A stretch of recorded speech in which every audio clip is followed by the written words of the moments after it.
आम्ही गेलो पडसाळी या धबधब्याला आणि त्या जंगलात काय मजा सांगतो मला, कंप्लीट ढुंगण लाल झाले बघा. ह्या कुत्र्यांची माझ्या गाडीच्या टायरीवरती काहीतरी काट करायची लक्षण दिसत होती. पडसाळी गावात पोहोचल्यापासून आपल्याला जेवणाचं नियोजन करूया म्हटलं. त्यामुळे प्रत्येक गावातल्या घरात जाऊन आम्ही विचारत होतो, हो कोंबडा देताय का कोंबडा. ह्या आजीला आमच्यावर दया आली आणि म्हटली कोंबडा नाही कोंबडी देतो, खरं ती पण 800 रुपये. म्हटलं मावशी असं करू नका, 600ला घेतली. हे पांडुरंग पाटील म्हणून दादा आहे, ते जेवण करून देतात, लावा म्हणलं नियोजन तुम्ही. आणि आम्ही गेलो धबधब्याच्या दिशेनं, तर बघतो तर का यो मोठा डॅम पशीच आम्हाला काही गावातले कार्यकर्ते भेटले. आम्ही पण येणार म्हटले धबधब्याला. अरे हळूहळू जरा कमी कपाळात कुठे होते. असं जंगलात फिरताना व्ह्यू एकदम जबरदस्त हो. हे आपल्या जेवण करून देणारे दादाने आम्हाला अर्ध्या रस्त्यात सोडला आणि इथनं तुमचं तुम्ही जावा म्हटले. इथनं जरा पुढे चालत गेला की 10-15 मिनिटात पोहोचतायचं तुम्ही, असं म्हटलं त्यांनी. अशी जंगलात किडबिड एकदम जबरदस्त होती. जाताना 2 वडे लागतात, छोटा आणि मोठा. ते बरोबर आलीत म्हटल्यानंतर आम्ही म्हणलं आता बरोबर रस्त्याला आहे. तुम्हाला खरं सांगतो इथं कुणीही नसते, म्हणजे प्रायव्हेट धबधबा म्हणावी. हे असा निसर्गाने बनवलेला झोपळा, त्याच्यावरती लय मजा आली खेळायला. त्यात बोचा अपटेश कार्यक्रम पण लय वेळा झाला. फायनली धबधब्याचा आवाज आला आणि आम्ही खुश. त्यात असलं थ्रिल अनुभव मिळाला की नाही, म्हणजे असं विषय हार्ड वाटत होतं कम्प्लीट. आणि इकडे आपली कार्यकर्ते खुश. दिसला ग बाई दिसला धबधबा बघितल्यानंतर, वा म्हटलं काय नजारा आहे.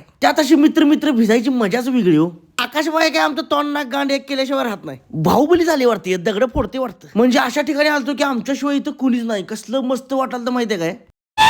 कोल्हापुरी बकासूर भावनो या लागते कोल्हापुरी बकासूर.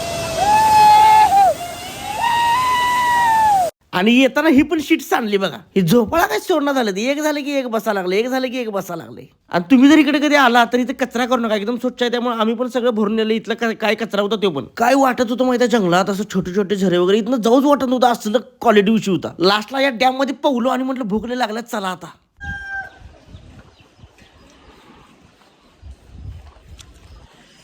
पूर्ण धुक्यामध्ये गाव आता पूर्णपणे हे झालंय. आणि आता मी जाणार जेवायला.